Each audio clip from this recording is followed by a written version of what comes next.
여러분 안녕하세요. 반갑습니다. 서원쌤입니다. 서원쌤의 공기업 필기시험 분석 특히 이제 첫 번째 영상 준비해봤습니다. 첫 번째 영상은 국민연금공단 일명 국연공이라고 하죠. 지금 현재 상반기 채용이 진행이 되고 있습니다. 필기에 대한 내용 한번 완벽하게 분석해보려고 하는데요.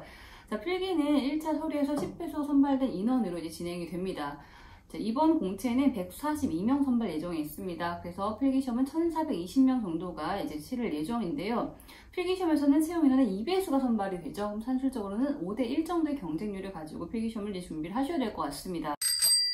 국연공의 시험 특징이 한 가지가 있는데요. 물론 다른 기업도 이제 그런 경우들이 꽤 있긴 하지만 인성검사를 함께 바로 시행을 합니다. 1교시에 먼저 인성검사를 보셔야 돼요. 전체 문항 구성은 300문항 이상으로 구성이 되어 있고요. 시간 1시간 정도 이렇게 구성이 됩니다.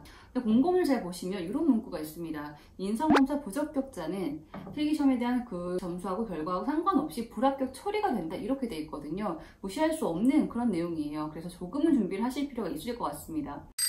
그러면 여러분 준비를 하실 때 최소한의 예의라는 게 있죠. 해당 기업의 뭔가 그 채용 사이트, 홈페이지를 갖고 이 정도에 대한 몇 가지 키워드는 한번 확인을 해보셔야 됩니다.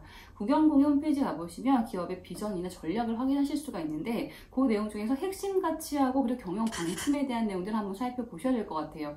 그 내용 중에서 이런 얘기 있습니다. 포용과 행복, 책임과 신뢰, 공정과 혁신 이런 키워드 몇 가지가 보입니다. 그럼 아무래도 인성검사 문항 중에서 관련된 문항이 있다고 하면 조금 맞춰서 준비를 하실 필요가 분명히 있겠고요. 물론 면접까지도 좀 이어질 수 있는 그런 대목이 될 수 있겠죠.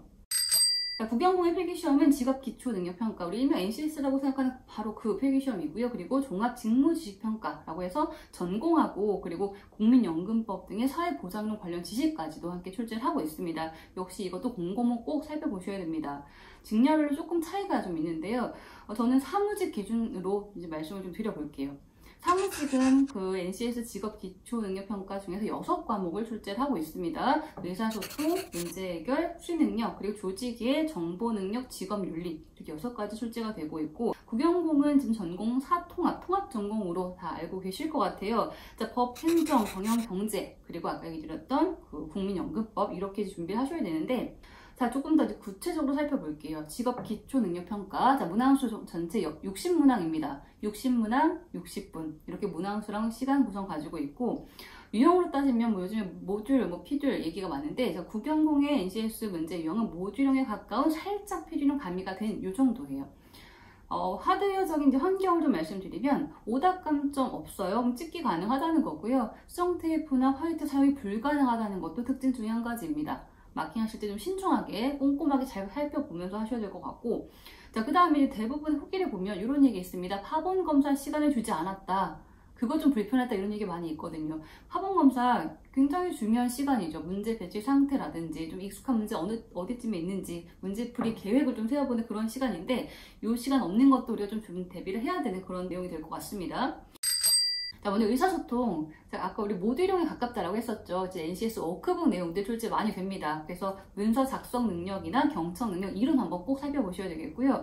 그리고 사자성어나 한자 어휘 꾸준히 출제가 되고 있고 어휘 문제도 나오고 있습니다. 독해 문제 출제가 되고 있긴 하지만 필셋 살짝 가미가 된 정도라고 했었죠. 난이도가 좀 쉽게. 풀이하거나 이제 해석하기 어렵지 않은 정도의 문제가 출제가 되고 있고요. 수리로 가보죠, 수리. 응용수리 문제 유형의 비중이 상당히 큰 편이에요. 한 대여섯 문항 정도 출제가 되고 있고, 물론 유형이 특별하게 특출나는 문제 유형은 아니었습니다.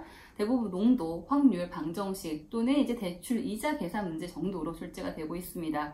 자료 해석 역시 조금 가미가 된 이런 필셋형이 있는데 역시 문제 난이도 높지 않고요. 그리고 해석도 용이한, 계산도 깔끔하고 심플한 정도의 자료 해석 문제 유형입니다. 문제 해결 능력 같은 경우에도 마찬가지로 NCS 워크북의 이론 모듈형 문제 유형들 출제 많이 되고 있고요. 창의적 사고, 비판적 사고, 그리고 그 이론의 대표적인 내용 중에서 수학 분석 있습니다. 그런 내용도 계속해서 출제가 되고 있는 그런 이론이고, 그리고 모듈형에 대한 문제 유형 중에 참거지, 명제 문제, 추리 유형 같은 이런 문제도 역시 출제 빈출 문제 유형이에요. 정보 능력, 우리 여기를 좀 살펴봐야 될 필요가 있습니다. 정보 능력이 국연공의 좀 비중이 좀 크다. 문제 봤을 때 다른 기업보다 정보 파트 문제가 참 많이 있었던 것 같다. 이런 후기 참 많이 있거든요. 커말 이론 관련 내용 다수 출제가 되고 있어서 나왔던 그 몇 가지를 보면 단축키 이건 매번 나옵니다. 암기하셔야 되겠고요. 엑셀, 매크로 함수 관련된 것, 그리고 최근 문제 유형 중에서는 컴퓨터의 메모장에 관련된 옳고 그름 설명을 골라내는 이런 문제 유형도 출제가 됐었습니다. 조직이랑 직업윤리는 뭐 말할 거 없어요. NCS, 워크북 이런 그냥 그대로 우리가 생각하는 완벽한 모듈형에 그냥 바로 입각한 그 문제가 출제가 되고 있습니다. 자, 그 다음은 종합직무지식평가 전공하고 그리고 이제 그 국민연금법 이쪽인데요. 50문항 50분 이렇게 이제 문항수랑 구성 그렇게 되어 있고 사통합인데 사통합치고는 세부적인 문제까지 출제가 좀 되고 있습니다. 우리 보통 사통합이면 넓고 얇게 준비를 많이 하시는데요. 근데 여기는 세부적인 부분이 조금 있다 보니까 조금 더 디테일하게 꼼꼼하게 공부를 하시는 것이 필요하실 것 같아요. 자, 국민연금법이나 사회보장론 관련 지식, 이건 전체 문항수의 5% 이하 정도 출제가 된다라고 얘기를 하고 있는데 최근의 문항 구성은 연금법에서 한 문항 그리고 사회보장론 쪽에서 4문항 4회로 출제가 되었던 이 정도의 이제 문항수 구성입니다.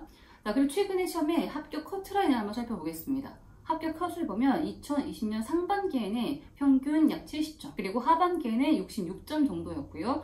21년 상반기에는 평균 약 56점으로 떨어졌습니다. 난이도가 좀 높았던 걸로 보이고 21년 하반기에는 약 63점 이 정도가 돼요. 그래서 평균적으로 60점 한 중후반대에서 70점 이만큼 정도가 이제 합격 컷으로 보실 수가 있을 것 같은데 국영공의 점수를 노출하는 과정은 이렇습니다. NCS 점수하고요. 그리고 전공 점수 요거 5대5로 산출해서 딱 나누기 평균 점수 이렇게 도합으로 내고 있죠. NCS가 80점 그리고 전공이 60점이다 라고 하면 평균 70점 이렇게 점수가 나오고 있는 거죠.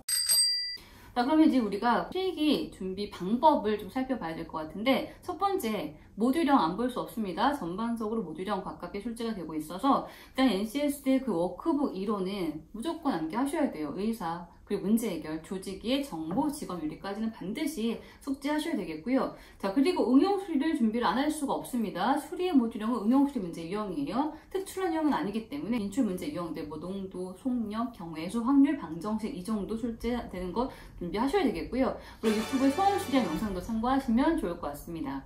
그리고 필세팅 조금 가미가 되어 있다고 했었잖아요. 쉬운 필세팅 문제 유형 봐주셔야 돼요. 의사소통의 그 지문 독해 문제 유형, 수리의 자료 해석 문제 유형, 그리고 문제 해결의 상황 제시형 문제 유형까지 그 통합 기본서에서 별 1개짜리 정도의 필세팅 문제는 분명히 좀 익숙하게 문제를 보셔야 될 것 같습니다. 정보 능력 이것도 비중 높다고 아까 얘기 드렸어요. 정보 능력 파트에서 나오는 컴마 이론 단축키 이 정도 꼭 암기하시고 이런 파트는 암기한 내용 확인하기 위해서는 문제풀이가 반복적으로 시행이 되셔야 됩니다. 통합전공, 통합전공이지만 넓고 그리고 너무 얕지 않은 정도까지는 확인하셔야 돼요. 세세한 부분 출제되고 있으니까요. 그냥 꼼꼼하게 보시는 것도 분명 필요하고 이것도 암기하고 나서 문제풀이 형태로 계속해서 반복적으로 확인을 해보셔야 됩니다. 자, 오늘 이렇게 국영공의 필기 분석과 공부 방법까지 살펴봤습니다. 그럼 취준생활에 조금이나마 도움 되셨기를 바라고요. 여러분 취업 성공을 진심으로 응원합니다. 여러분 뭔가 분석, 필기 분석에 대한 내용 좀 더 알고 싶은 기업 있으시면 댓글 꼭 남겨주시고요. 저는 또 다른 기업 분석으로 돌아오겠습니다. 자, 이상은 허은쌤이었습니다. 감사합니다.